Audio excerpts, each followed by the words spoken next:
Gotta talk fast. Gotta talk fast. Gotta talk faster, faster, faster. Gotta talk fast. Welcome to an oral review of Archie Comics' Sonic the Hedgehog. This is a fucking Bible podcast now, huh? Yeah. I'm not even religious. What are we doing? Welcome to an oral review of Archie Comics. I also made a Bible reference this episode. Welcome to an oral review of Archie Comics' Sonic the Hedgehog, reminding you that the Bible remains the highest selling book of all time at 5 billion copies sold, and yet not one mention of Sonic the Hedgehog. I'm Nick, and except for this intro, I wrote the script. And I'm Dominic, and except for this intro, I have not read any of this, and it'll become very apparent. Yes. I have a quick question. Yes. Of those 5 billion copies sold, how many times do you think it was read? Oh, barely. Oh, yeah, that's a number. What are we reading today? Probably like 1 billion, I think. 1 out of 5 people you think read the Bible that bought it? Well, that counts like of all time, right? That's an all-time number. So you know what? They probably read the Bible. They read the Bible way more. Yeah, back in like the 16, 17. But it drops off dramatically. Well, there's also more people, so who knows? I don't know. Yeah. That's a tough one. It was also like 5 to 7 billion, but I lowballed it. Yeah. What are we reading today? We are reading Your U.S. Passport, so... That's expired, baby. Oh, dude! Can I show this? Yeah, I don't care. It's expired. Yeah, I've been to China. Dude, what does it say? Oh, you're showing the picture. Yes. You look cute. You look cute. Oh, thanks. Yeah. Back when I used to look very twinky. Oh, yeah. Now you're... What? Now I'm a man. Now you're a man. Now I'm bald and bearded. Dude, you have a lot of, like... No, I don't. Stamps on It's here. literally just Hong Kong and Chengdu. Those are two places. Those are two places. That's really cool. Wow. Nice work. We are reading Sonic number 14. Are we keeping this intro? July 1994 is the release date, and publication date is September of 1994. Tails' Taste of Power, Part 1. Script by Angelo De Cesare, penciled by Art Mahwini. We open on what I assume is a classic behind closed doors. Sonic participating in some light BDSM with a passion flower. This flower, while its long, snake-like stem has wrapped itself around Sonic. The expression on Sonic's face can only be described as painful joy. The noises Sonic made are as follows.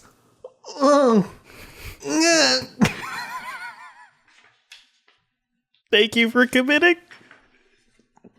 I wrote it. I'm like, I know he will, and I'm so sorry. For the record, those are the actual noises made by Sonic. That is a quote. Yeah. Our two-tailed friend is in the other room. He hears the painful glee from Sonic and rushes in. Tails, being 4 years old, does not understand the fine line between pain and pleasure. This 4-year-old heroically rushes into action. Sonic sees what Tails is about to do and says, "Chill, Tails. I'm only taking care of Rotor's greenhouse while he's out. I was watering the passion flower when it grabbed me." This flower with 6 petals, which one could only assume is lips, kisses Sonic on the cheek. The passion flower's eyelashes fluttering. Sonic sure is a charmer. Sonic states that if Tails wants to help with anything, that he can take over. Tails is excited to finally be the leader of the Freedom Fighters, filling in for Sonic during his presumed vacation. Sonic immediately butts in and says that he meant that Tails can fill in for watering the plants of the greenhouse. Tails happily complies and starts taking care of Rotor's plants for Sonic. After a long day of watering plants, Tails is hungry. He looks around and he spots a yummy piece of fruit hanging from a branch. We cut to Sonic and Rotor hanging outside of the greenhouse. Rotor is just hearing the news that Sonic put Tails in charge of the plants, and Rotor is flabbergasted. After all, it is a super dick move to ask someone to do a favor for you, and they pawn it on someone else. Sonic and Rotor walk into the greenhouse together with an astonished look on their face. The plants that were regular size just a few hours ago are now giant, at least 10 feet tall, all of them. Tails is standing next to the plants, smugly. I've actually never committed to a Tails voice. I know. Interesting. Yeah. I have to come up with a voice and then do a twist on that voice. Okay.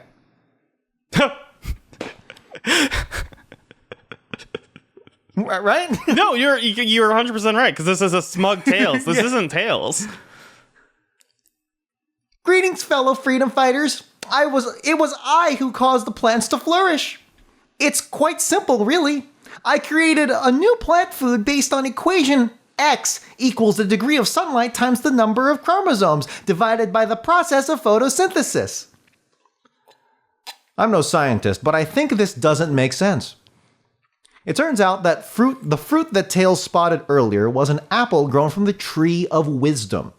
The only apple to have grown from the tree of wisdom, a tree that looks like a brain.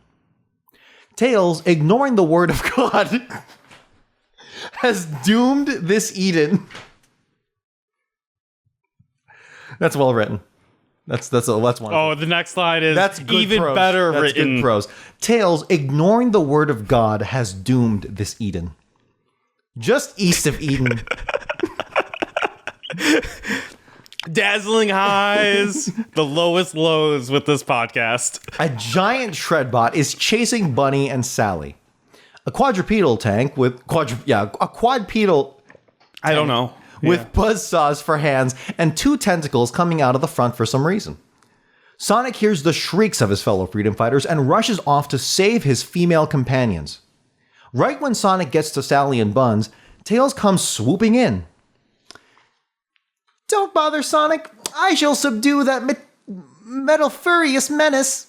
That means something containing metal. Thank you. Tails flies up to the Shredbot and taunts the machine. The Shredbot takes both of his buzzsaws and tries to attack Tails. He misses, cutting into his own saws, rendering himself useless. Tails is now as fast as Sonic. A simple explanation. Aerodynamically speaking, Tails measured the wind velocity, and he estimated tail turbination, and then he calculated the revolutions per second that would be necessary to propel his relatively diminutive body mass to the oxygenous atmosphere of Mobius. Of course, he also took into account the variables that may occur when engaging in instantaneous bodily acceleration in reference to his respiratory system, theoretical inability to compensate for the onslaught of air molecules. Obviously. You are such a good cold reader. Thank you. That was incredible. That's radio training, baby. What does this mean for the freedom fighters? Tails is their new leader. End of part 1. How'd you like it? This is another classic, either dumb or Sonic not BDSM tale. Dude, the way he was fond, like that. Dude, that plant, he was fucking. They were fucking. they were like about to fuck. Let's set the stage here. Let's set the stage, right? Greenhouse. Apocalypse. No. It's an apocalyptic landscape. You are the last of like maybe several hundred people. Yeah. In this fascistic, desolate wasteland that is Mobius. Yeah. Right? You have a moment to yourself and this very fuckable plant. Will you fuck the plant? I'm not proud of my answer. Because I set the context. Here. Again, you're down bad. If I'm down bad and the only thing I have It's the around apocalypse. me It is post-apocalypse. is anamorphic animals and this fuckable plant, I'm fucking the plant. Yeah. No, I'm only human. Yes. And you know what? Maybe I'll discover something about myself. Maybe I'm like, you know what? Tie me up. Do that like weird spider bondage thing that I know very little about. Real talk though, I was never into the tentacle thing at all, ever. I'm still not. I'm like, I don't like this. There is a specific type of bondage. I only know this because not personally. I'm not hating. Yeah. Not hating. If you're into tentacles, hey man, you do you. cool. But for me, no, it's not for me. There's like a very artistic Japanese style of bondage where you're like hanging from ropes and stuff. I get it. Yeah. I have a friend who went really deep into that kink, and they used to tell me about it all the time. And by tell me, I mean post about it on Instagram while I watched from afar. And I was just like, yeah, that's a kink, all right. And cool. I was debating very hard whether or not I wanted to go deep into that kink with this very specific Sonic reference. Not the place for it because there is a 4-year-old involved. Exactly. Yeah. But you would fuck the plant. Oh, In the context of this, I would too. Yeah. Look at those lips. Those are dick sucking lips. I don't like this. I am maybe a little too buzzed to do this episode. Good thing none of these animals have dicks. Evidently. Right? Yeah. Art McQuinney was not drawing dicks on these animals. That was a bunch of other people way later. You could only assume he drew the dicks and they had to keep on erasing them. They're like, dude, this is for kids.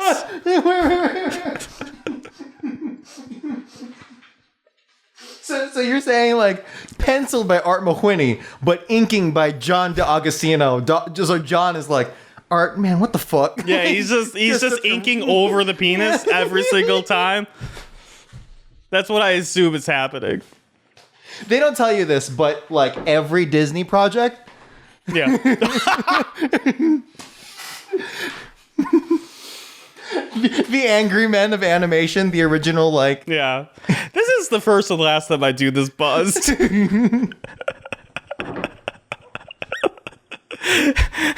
Enjoy this After Hours episode. Tails' Taste of Power, Part 2. A cleaning bot is wreaking havoc on Rotor in the Freedom Fighters' hideout. Somehow, Robotnik must have figured out the location of the Freedom Fighters' hideout and sent this cleaning robot to attack. Sonic dashes into action, attacking the cleaning bot with a spin dash. Sonic bounces off. Tails walks up and says, "Sorry, Sonic, but your feeble gyrations cannot damage my vacuum-bot. I built it to do our housework, Sonic. It's made of a special metal alloy that Robotnik won't be able to detect with his sensors. I've had some metal left over, so I fashioned the badge of leadership in honor of myself."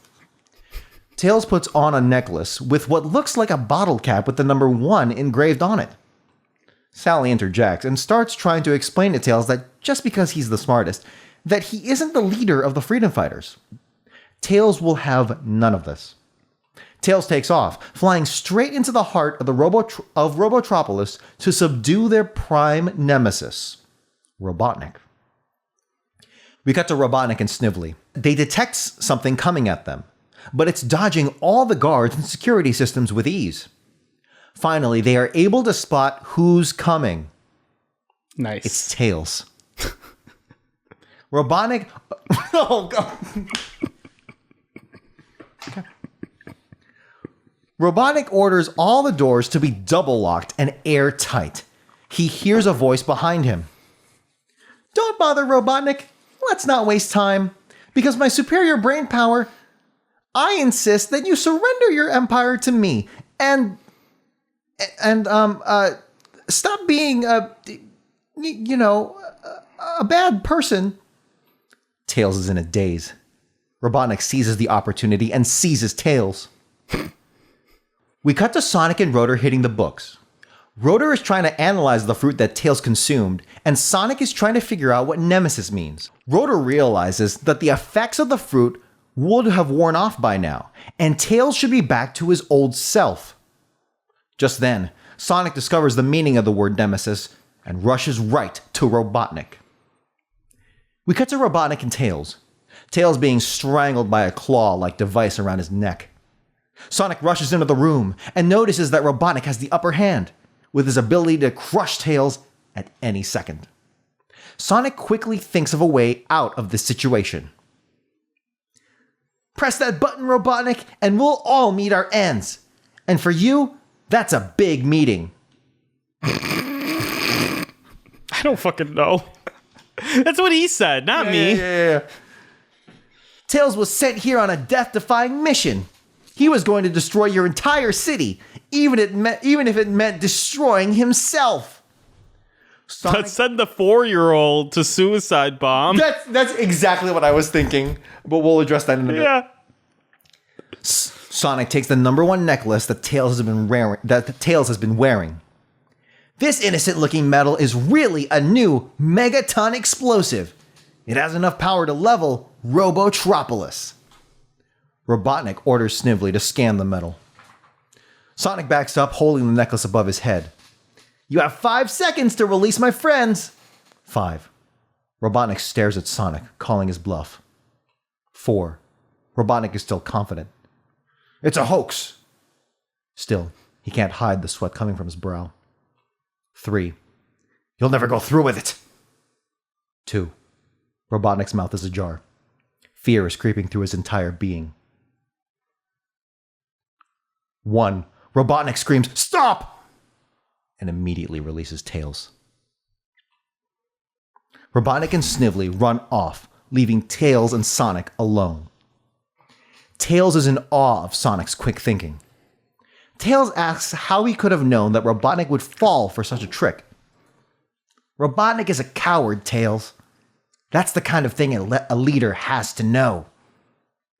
Sonic leads Tails back home to Knothole Village. Sonic leads Tails back to Eden. End of part 2. Excellent writing. I had to cut a joke at the end there because I was like, you know what? It's better to end on Back to Eden. Yeah, that you tied it together. Yeah. Thank you. It's very good. Mm-hmm. I love Tails' like gung-ho-ness. Yeah, because he's eager. Well, not only that, isn't this like the second time he's just like, I'm just gonna fucking go for it. Correct. Yeah. Yeah, like literally the same template of stories. Yeah, truthfully, yes. But I love the fact that Tails is just like, why don't we just go kill the guy? Yes, correct. And like he's correct. He's correct. Yeah. Honestly, the only flaw here is Tails didn't think of doing this sooner. Tails didn't think of doing this sooner, and the apple wore off. But I mean, the flaw was the apple wore off, so if he did it sooner, it wouldn't have been an issue. Fair enough. Yeah. And in Tails' defense, he didn't know the apple was going to wear off. But yeah, if he did it earlier, man, this whole series would be different. Yeah. Robotnik would just be dead because Tails is a killer. He was ready to fuck shit up. He was ready to be a killer, and even if he wasn't because of the fruit, like his true self wasn't, Sonic has just transmitted to Robotnik, yeah, we use suicide bombers. Yeah. I don't know if that's a based act. It's a very tragic, no, it's definitely not a based act. I don't think it's a based act. I don't think using child suicide bombers is a based act. If he was like 30. I don't think that's still. It would definitely be more moral. Yeah. But to have like to have like a child suicide. If it was his plan and he's like, I'm gonna do this and I'm 35. Yeah, then that's you know what? Yeah. Given the context where things are so bad that I am willing to get my dick sucked by a plant. Yes. Then he's like, I'm so sick of this plant. I need real. It's either give me All real in. lips or I'm dead. All in. I get it. I would have done the same if I was in his shoes. You would also get your dick sucked by a plant? No, I'd be done, man. I'm like, I need out. Mm-hmm.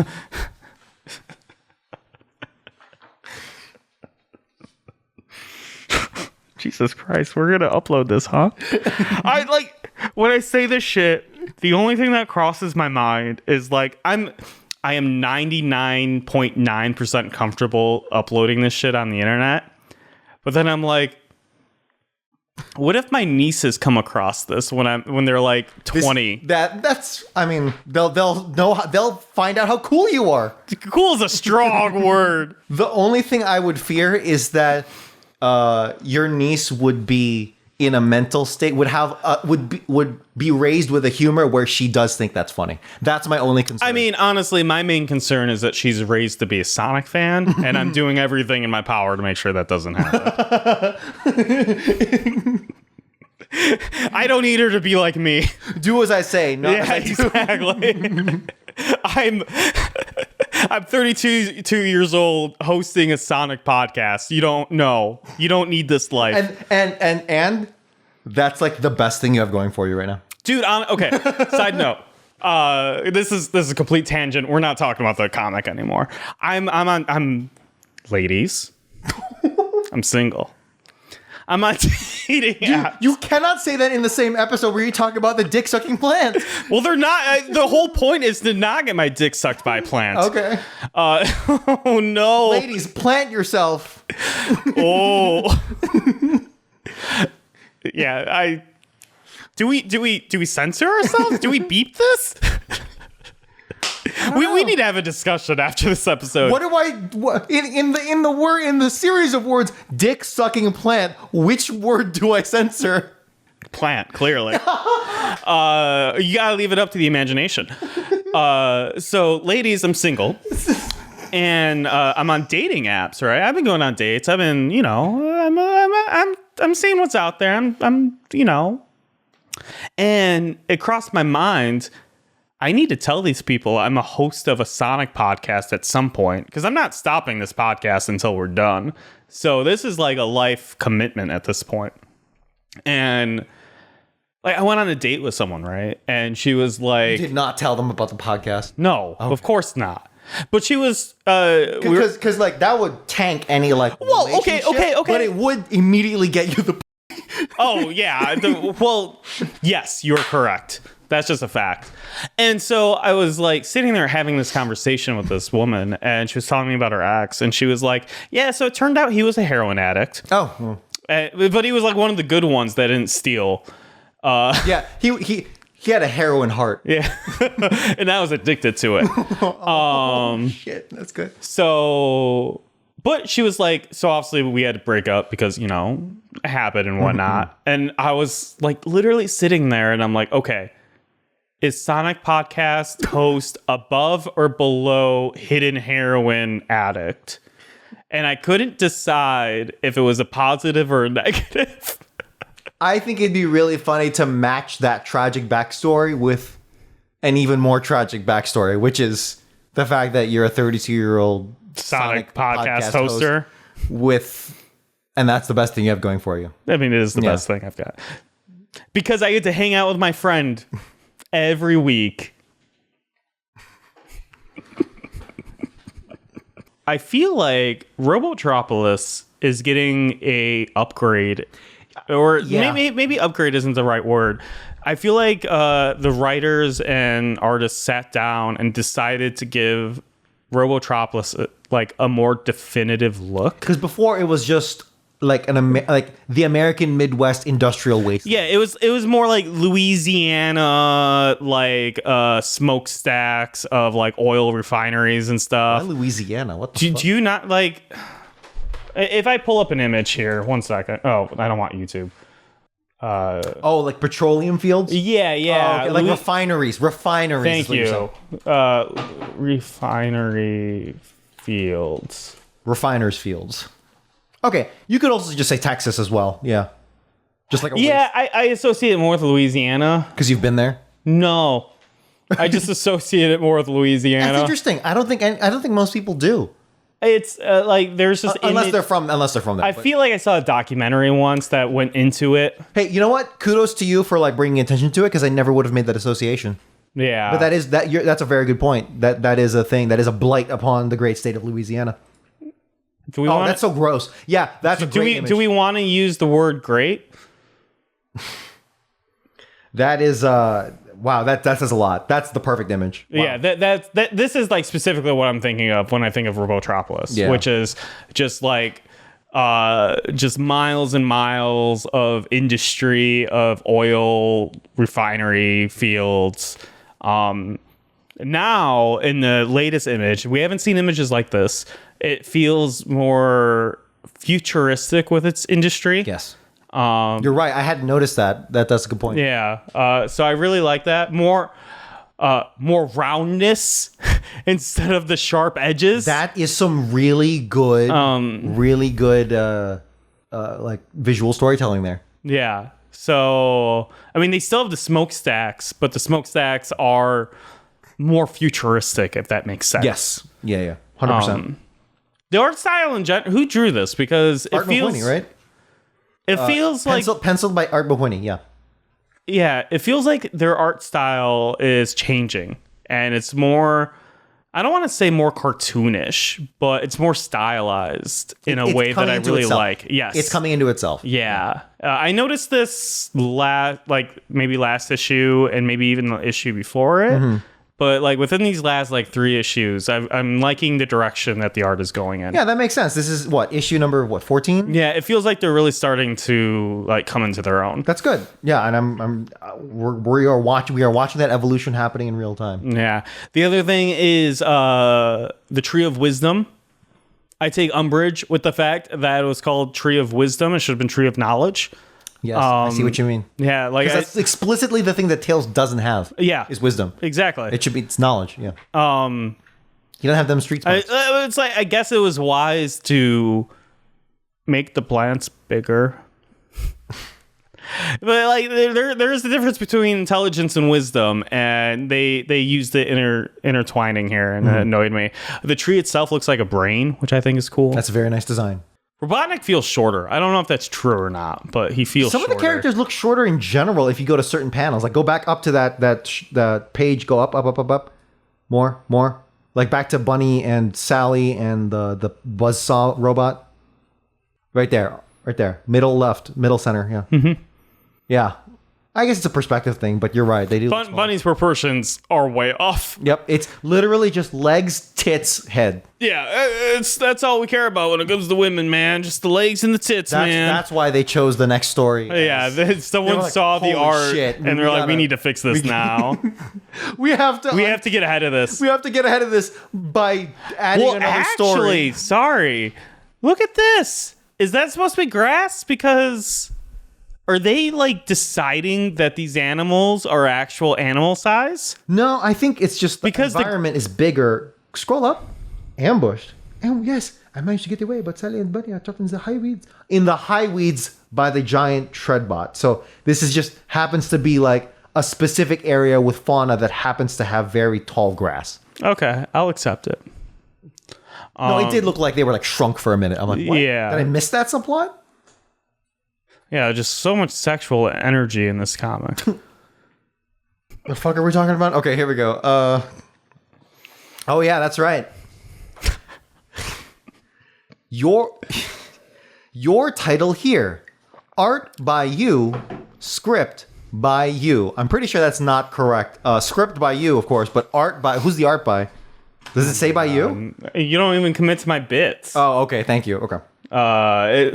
Script by Ken Penders and Mike Kantovich. Yeah. Pencils by Dave Manock.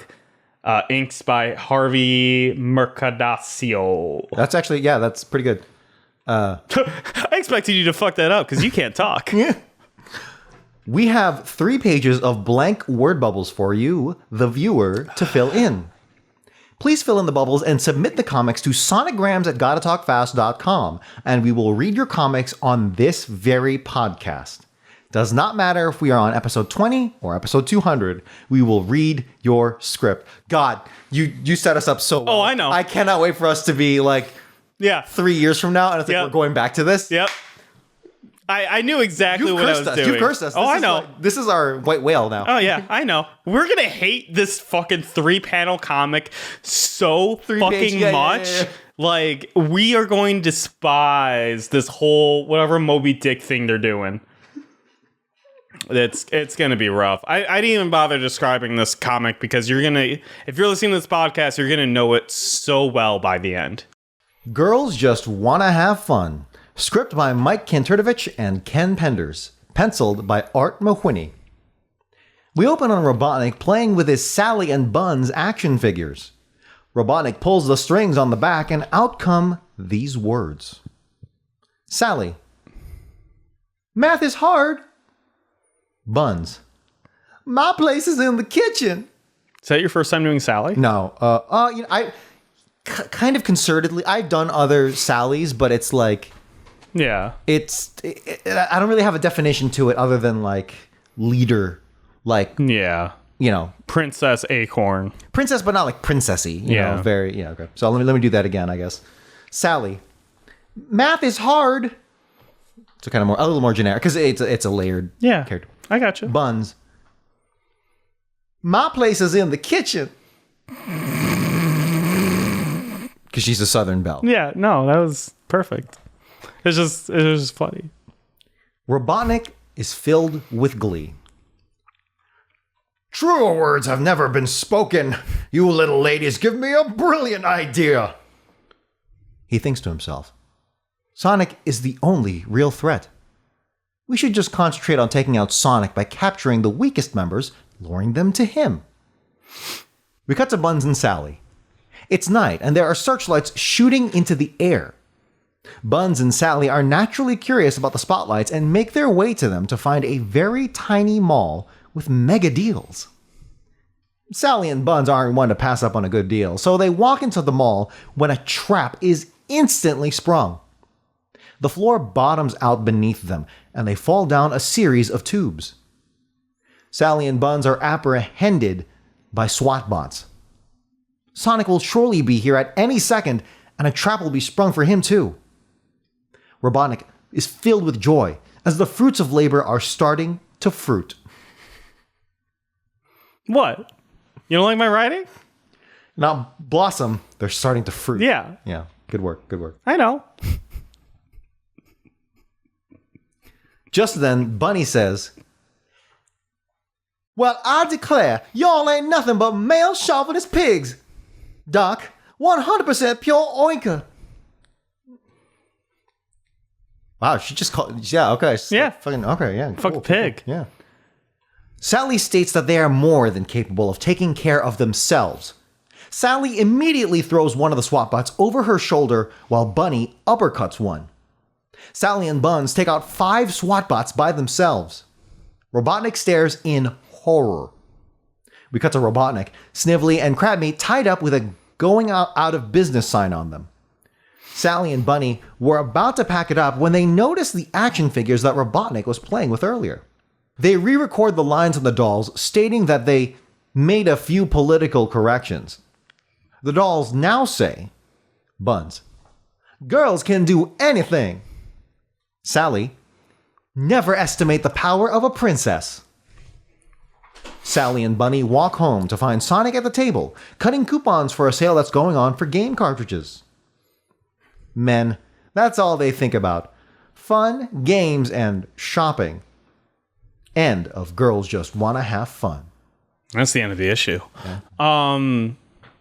Yeah, it's fine. I understand. It's very 90s because it's literally it's very 90s. Very 90s girl empowerment. So it's very generic, very straightforward. It's like, hey, what if the girl just did everything? My problem with this comic isn't that. It's more, I don't know why Robotnik's plan isn't, hey, let's just take out the weaker ones. Mm-hmm. Why is it let's kidnap the weaker ones to spring a trap for Sonic? Mm-hmm. It should just be like, let's just kill Buns and Sally. Yeah, take them out. Yeah, just kill them, because like they're still a part of the Freedom Fighters. Like they're still a threat, clearly based after this comic. But he wanted to get to the big fish, right? Use the weaker fish to get the big fish. Kill all the weaker fish. Big fish ain't nothing. Big fish is just easy pickings then. Yeah, man. I think here's the thing, like them fighting off Robotnik and the SWAT bots by themselves is perfectly fine if it was just Bunny, because that's Bunny's thing. Yeah, no, I like the fact that it's like, yeah, let me get the weaker ones, Bunny.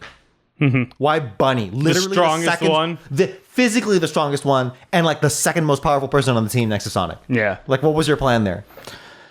It weirds me out that he plays with action figures of the Freedom Fighters, but I don't know. Well, it's like a power fantasy of like him winning. Yeah, it's more, why is he making these? Yeah, because he's the only one making them. Mm-hmm. Why is there a mall? And why is there an operating mall? And why did the Freedom Fighters not go, why is there an operating mall?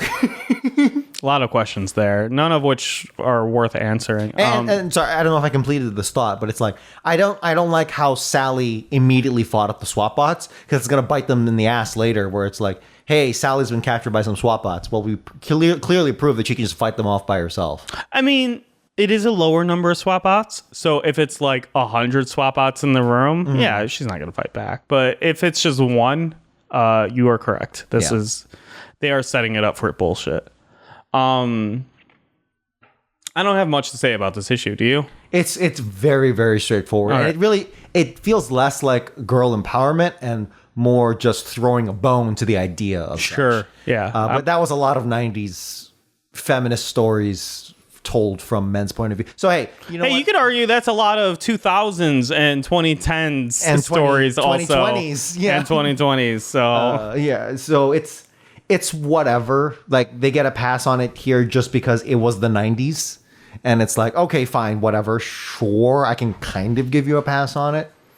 And at least they're doing it as opposed to the opposite. So, but it feels more like Tales of Story. This whole issue was just throwing a bone to the other people in a very shallow way. Even though Tales of Story, I thought, did have interesting layers to it, it was still like, let's throw a bone to these extra characters that can be just like Sonic. Right? yeah, I'm with you. That's the issue. Only 461 left to go. I'm Nick. I stream at twitch.tv/Mojosaurus. My personal Twitter is TheMojosaurus. I think I'm just going to switch to Blue Sky, which... For Twitter? Yeah. Twitter?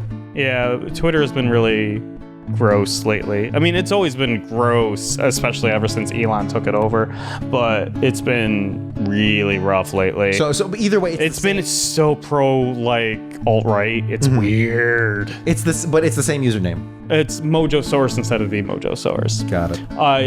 Sorry, go ahead. And I'm Dominic. You can follow my jazz adventures in Chicago at Blue Collar Jazz. I have not been having those adventures lately, but I've been busy. You can also follow my personal Twitter at DomGuan1. What's your Blue Sky? I think it's also at DomGuan1. Okay. If not, then it's actually this. Also, we're the only people following the Gotta Talk Fast account, so work on that. We also have a video version of the podcast where you can follow along with the panels and check out our handsome faces.